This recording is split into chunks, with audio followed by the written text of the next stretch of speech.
好，404呢，这个 V1 版本到底有什么问题？你可能对这个合约 project 可能有3个问题。第一个问题呢，就是这个智能合约安全吗？第二个问题呢，就是我看你从 ERC20的视角，你操作这个 ERC20，你需要烧掉再重涨，那这个一定是有程式码实做嘛？之前 transfer 就是单纯把我这个币转移给人家，把这个 NFT 转移给人家就没了。那你现在又要做一个烧毁加铸造，那是不是很耗 gas？第3个问题呢，你真的达到 NFT 碎片化了吗？我一一来回答。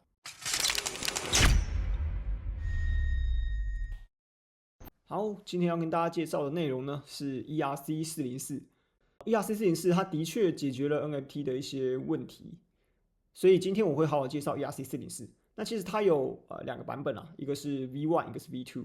那 V1 就是 Pandora 那个时候的版本，那 V2 呢是审计修订的版本，那都是 Pandora Lab 他们开发的。所以当然还有很多变形，包括 DN404啊、BT404啊这些。那我会针对 Pandora Lab 他们发表的2个版本，就是 Pandora 目前当下的版本就是 V1，还有修订后的版本叫 V2，针对这2个去做它的运行机制的说明。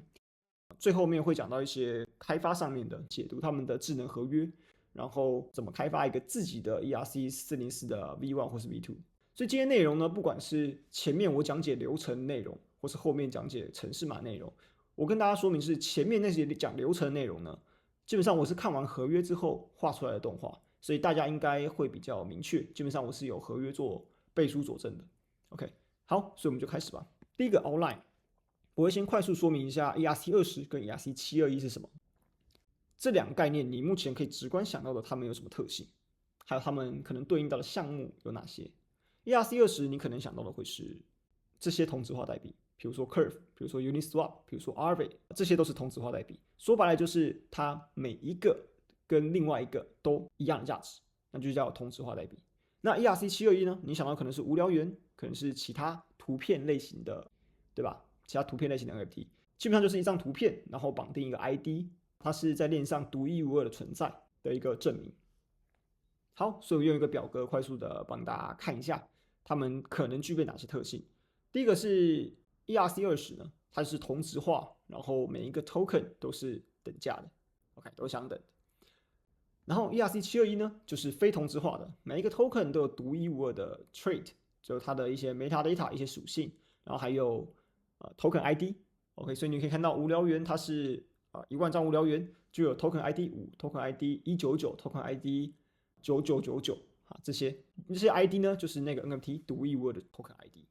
再就是可以猜比较小的单位，我们用同质化代币，你可以想象，不一定是 ERC20，像是以太坊、以太币、比特币，他们其实都可以用小数颗去交易的，相对起来就可以比较灵活一点点，所以他们可以拆成小数单位。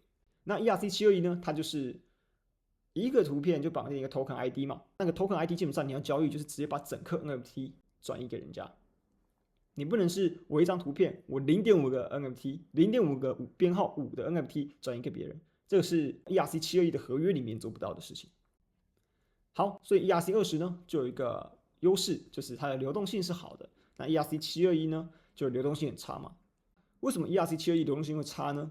你可以想一下这个问题。这是我在 OpenSea 上面截下来的项目的图片，有无聊猿，有 Azuki， 他们要就是一个动辄就是6、7个以太币。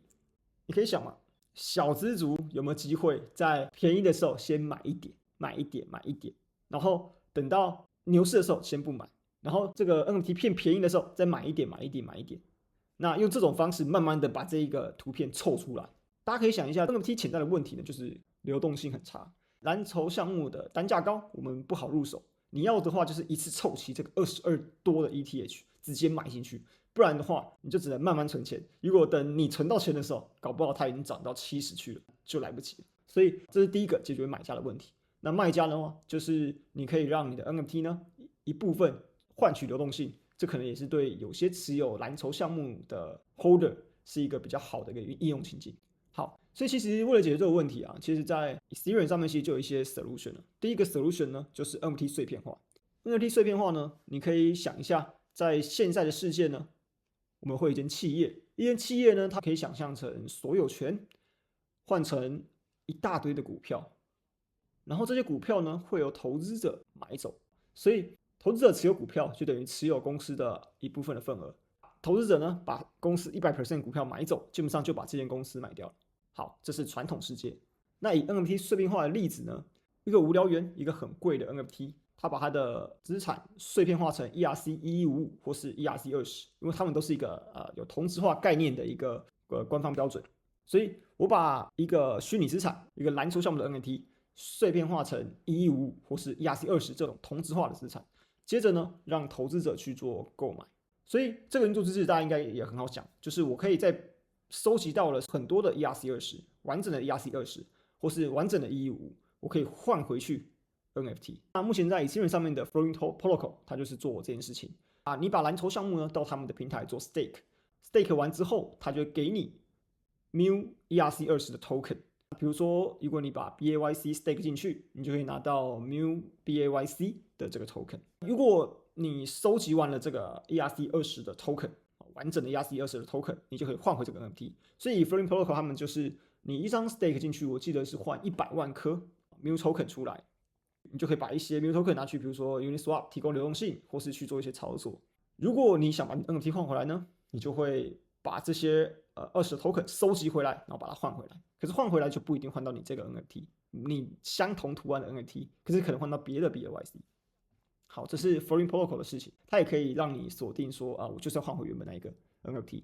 这个情境大家可以想一下，就好像可以解决我前面讲到 NFT 的一些潜在问题。如果你是买家 ，BAYC 现在暴跌，这个 token 的价值肯定会跌嘛。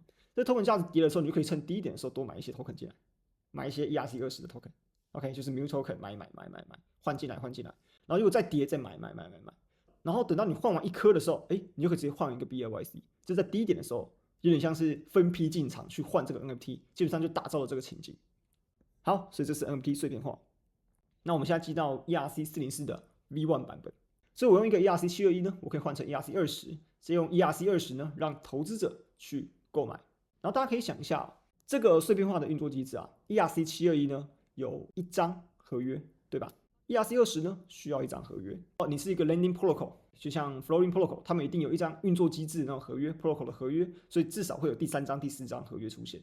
好，所以整个运作机制可能需要3、4张合约甚至以上，好来实作这样子的一个例子，这样的一个情境。那 ERC404呢，他就说我只要1张智能合约，我就可以实现 NFT 的碎片化。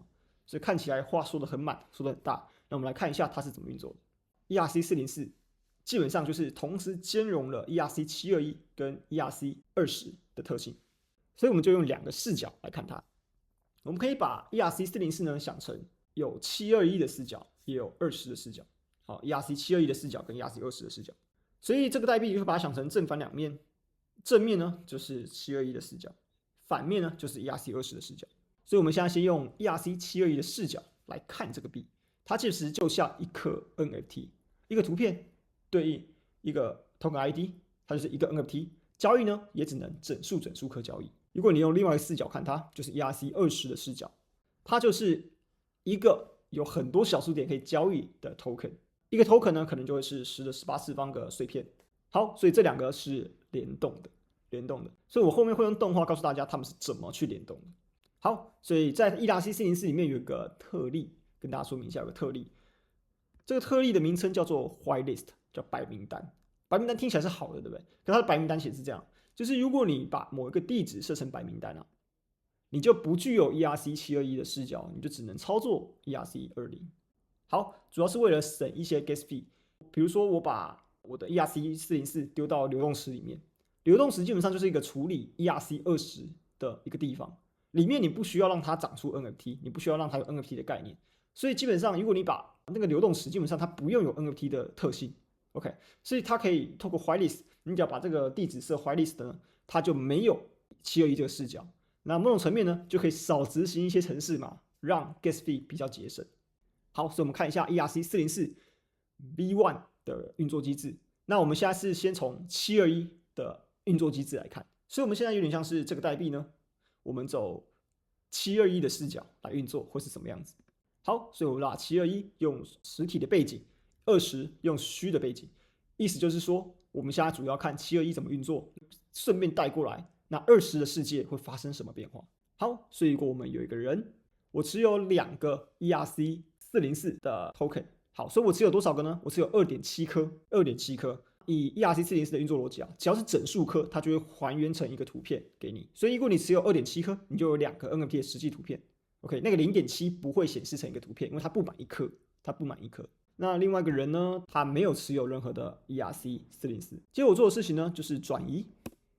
我把我的编号101的 NFT 转移给这个原本没有持有 ERC404的这个女用户。最后结果呢，就是这个女用户得到了1颗 ERC404啊，那所以就会长出一个 ERC721的图片，那编号就是101，因为我就转这个 token ID 给对方嘛。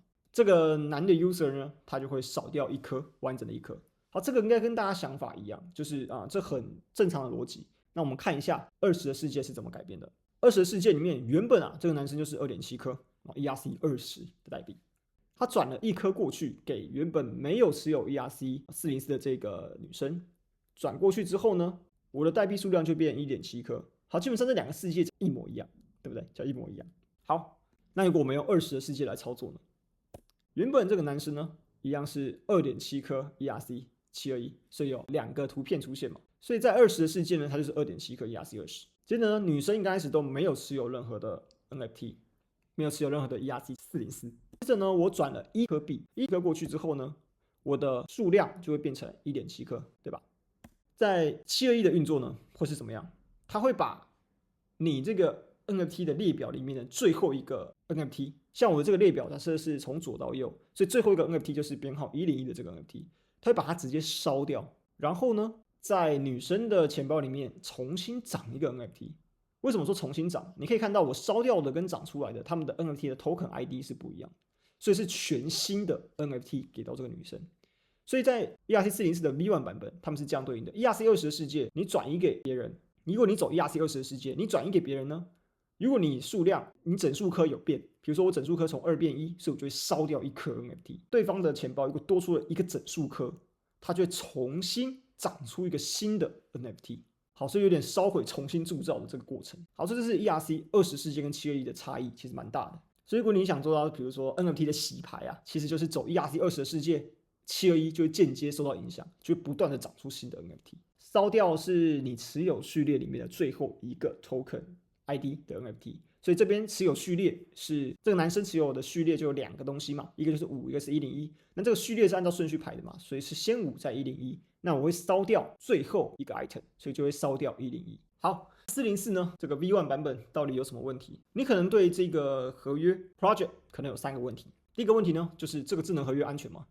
第二个问题呢，就是我看你从 ERC20的视角，你操作这个 ERC20，你需要烧掉再重涨，那这个一定是有程式码实作嘛？之前 transfer 就是单纯把我这个币转移给人家，把这个 NFT 转移给人家就没了。那你现在又要做一个烧毁加铸造，那是不是很耗 gas？ 第3个问题呢，你真的达到 NFT 碎片化了吗？我一一来回答。第一个问题就是这个合约呢，在 V1 版本并没有经过审计，存在漏洞的风险。当时在有些逻辑上面，我觉得是有点怪怪的地方。然后再来呢，就是它的 gas 它的消耗高吗？我刚刚其实也讲了，因为你 transfer 一次就要执行一个 burn 一个 mint， 所以你的 gas fee 当然会比传统的 ERC20还有 ERC721要高的很多。那真的达到碎片化了吗？其实你可以发现前面的运作机制我即使 transfer 了一个 ERC20， 如果我用 ERC20 的操作去操作这个 token， 我烧掉了这个币，转移给别人嘛，我转移给别人，他会先烧掉再重涨嘛。那重涨的时候，它其实就会重新铸造出来。那重新铸造出来，其实之前被烧掉的那个 NFT 呢，它的 token ID 就彻底消失了，就不会再重现。好，所以你可以想一下，真的执行到碎片化的概念吗？因为你在 NFT 碎片化的平台里面，你把这个 NFT stake 进去，它产生币嘛。那之后如果你凑完这个币，你是可以把它换回来的。OK， 所以原本那个 token ID， 原本那个 token 是不会消失的。所以其实好像没有达到碎片化的功能。好，所以针对上面的缺失V2 版本就有调整，所以 Pandora Lab 呢，他们就上传了一个 V2 的版本。他们最新的更改 code 的时间好像是2周前，所以是非常非常新的。那基本上他们出来的第2天、第3天，我就把合约看完了。ERC404的 V2 大概有什么优点跟特点呢？这边先跟大家做一个 summary。第一个呢，就是它优化了智能合约的储存结构。OK， 等下后面的动画会稍微带到那个储存结构好，然后再节省了一些 gas 开销。好，然后有一些诡异的逻辑消失了。它虽然换了另外一个逻辑，我觉得也没有到完全解决第一个诡异的逻辑。可是我觉得相对起来好了一点点。可是又衍生出了另外一个我觉得不太直观的一个问题，等一下后面会说明。再就是调整了一些交易模式，我们刚才前面讲的那些 transfer 的模式，它有做一些调整，那些调整让我觉得它比较像 NFT 碎片化了。原本烧掉重涨，然后原本被烧掉的 NFT 不会就永久消失了，这个逻辑被改掉了，变成是被烧掉的 NFT 还有机会再被重新铸造出来。NFT 的 token ID 呢，它的区间呢，这就是我觉得去解决诡异逻辑，然后新增的奇怪的地方，就是这个 NFT 的 token ID 呢，会从2的255次方到2的256次方减1。OK， 它的 token ID 的区间也能用这边，所以我们最早的 NFT token ID 可能是0，可能是1，可能是2，它这边的话就是255，2的255次方到2的256次方减1，这一段区间是给 NFT token ID 用的。OK， 所以如果你要发1万个 NFT， 那就会从你的第0编号呢，就是2的255次方那个编号，然后你的第1万个可能就是2的255次方加9999的那个编号，就会对应到我们原本的0到9999。好，所以这个是比较奇怪的地方。好，再来就是 NFT 的 token ID 呢，不能无限的增加，所以等一下后面的流程大家应该可以感受到这一点。那讲完这些呢，大家可能对其他都稍微有点概念，就稍微具体一点嘛。诡异的逻辑消失了，好，就是怪怪的地方好像消失了。那 token ID 的确变了，好，这些都蛮明确的。有一个就是比较不明确的，就是它调整了交易模式，然后更贴近了 NFT 碎片化的概念。它到底怎么调整的 ？OK， 这个是没有讲太清楚的。等一下会针对这一段去往后延伸。所以我们一样跟前面 ERC404的 V1 版本一样，我们一样会切721的视角跟20的视角去看操作。721的视角呢，基本上跟前面的动画应该叫一模一样。一个人拥有2个 NFT， 那其实他持有 2.7 颗的 ERC404， 然后这个女生其实没有持有。我转移呢，就是把这个序列里面的最后一个转移给对方。好，所以就改 1.7 颗。然后20的世界呢，也是直接做改变，基本上跟前面一模一样，这一段是没有调整的。好，这边变 1.7 颗。那如果是20的世界呢，一样，一刚开始它有 2.7 颗 ERC 的404，所以有2个图片 NFT。然后这个女生呢，一样是没有任何的资产的。这个男生呢，转了1颗给这个女生，然后他就变了 1.7 颗的 ERC404。接着呢，你会发现在721的世界不是烧掉重涨了，它是直接把序列的最后一个编号、最后的 NFT 直接转给女生。OK， 所以它也变 1.7 颗，所以跟前面的404的 V1 就不太一样，它不是重新铸造了，它是直接转移你持有序列的最后一个 token ID 给这个女生。OK， 所以这个行为感觉就是，跟前面的721好像几乎长一模一样，所以 ERC20 的世界变得跟 ERC721 一模一样吗？其实不是哦。如果你在721的世界，刚刚上面一个动画，你在721的世界，如果你转移的是5号，对方就会拿到5号，就不会是101。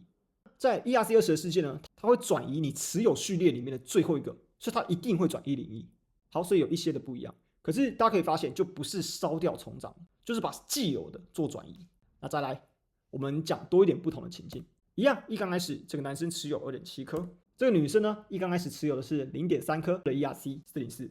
接下来呢，在 ERC20 的世界里面，他转移了 1.7 颗过去给这个女生，所以两个人呢的资产的份额一个变1颗，一个变2颗。在 ERC721 会怎么反应呢？我转了 1.7 颗过去，它变2颗了，所以它会长出第一个 NFT。这个 NFT 呢是你转了 1.7 颗过去。1.7 颗是不是有一个1，有一个整数？所以有一个整数呢，它就会把你持有 NFT 的序列的最后一个转移给对方。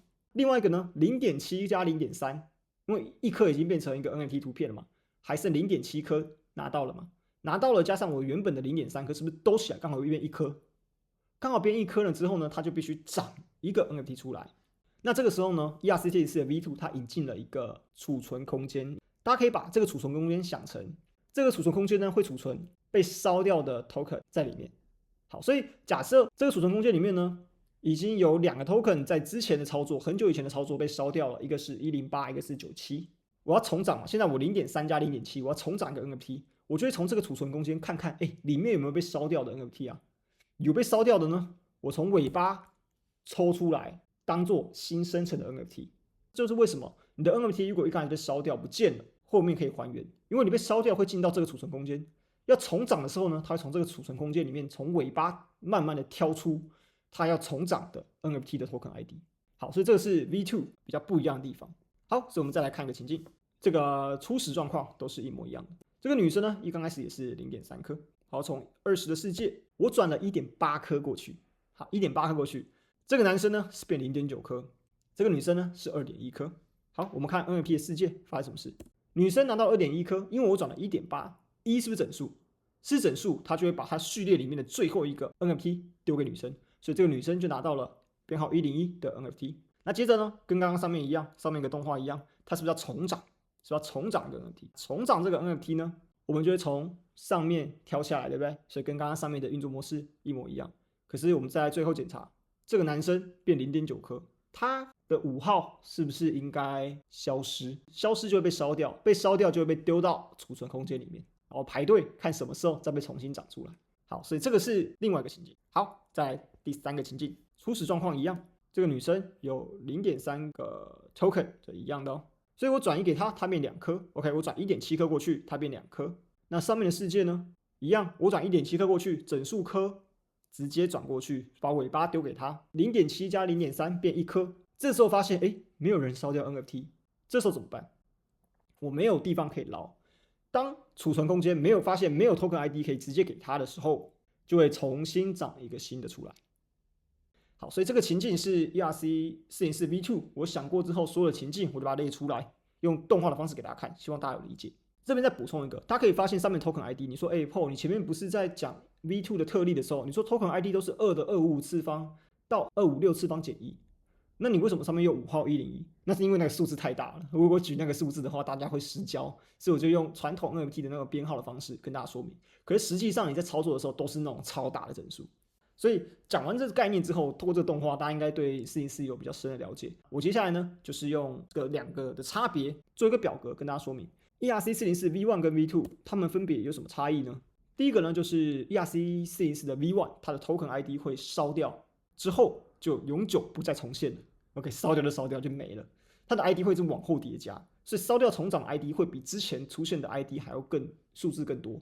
被烧掉之后呢，它就不会再重新被长出来了。V2 版本呢，反而是烧掉之后呢，会进到储存空间，在别人重新铸造出来的时候，就有可能从被烧掉的池子里面把它捞出来。然后再就是另外特性，在 V1 呢，它交易 ERC20 会触发 burn 跟 mint， 就是烧掉跟重长。V2 呢，它其实只有小数点补齐的时候会触发重长。转移的如果整数颗，它会直接把你序列里面最后一个 item 转移给对方。好，然后再就是404，它比较消耗 gas， 然后404 V2 是一个优化版本404合约。好，所以最后给大家一个小总结，404的合约出来呢，就是我不需要依赖2只甚至更多的智能合约，我就可以完成 NFT 的碎片化。如果你从 ERC20 的视角去操作，你可以预测你被烧的是哪个 NFT， 可是通常是你要去看链上的数据，然后去知道你要被烧掉的 NFT 是哪一个。可是，一般用户呢，如果你直接把它当做一般 token 去转移，假设你那个 NFT 是比较稀有的 NFT，OK，trait 比较稀有，那可能就被转移掉了 ，OK， 可能就被烧掉重长。那如果是 V1 就是烧掉重长，那不然就是转移给别人了。你如果接触到 ERC20 整数颗，它会自动铸造一个 NFT。ERC 404的 V2， 它优化了 V1 的储存结构，还有一些交易的运作逻辑。那交易的运作逻辑，我相信看完前面的动画，你应该更明确它的逻辑是怎么运作的。好，然后再就是 ERC 404呢，是不是未来的 NFT 新叙事？让我们继续看下去吧。那目前它能解决的问题，基本上就是流动性的问题。今天整个说明内容呢，就大概是这样。那如果你对程式开发有兴趣的话，会在我们的付费的开发学院，我们会上404的开发合约，主要会包括我去解读 ERC 404 V1 还有 V2 的合约，然后会写一个实际的例子带大家去发 ERC 404的合约。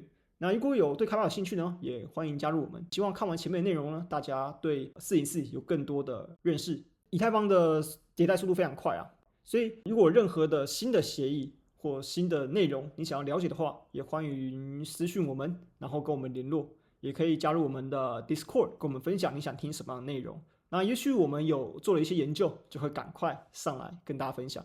那我自己分享的方式呢，都会用这种动画、图片式的方式跟大家呈现，我觉得相对起来会比较好理解。跟大家分享内容，我尽可能都是看完技术底层，用比较白话口语、动画的方式跟大家分享。那希望今天的内容大家有收获，那我们就下次见吧，拜拜。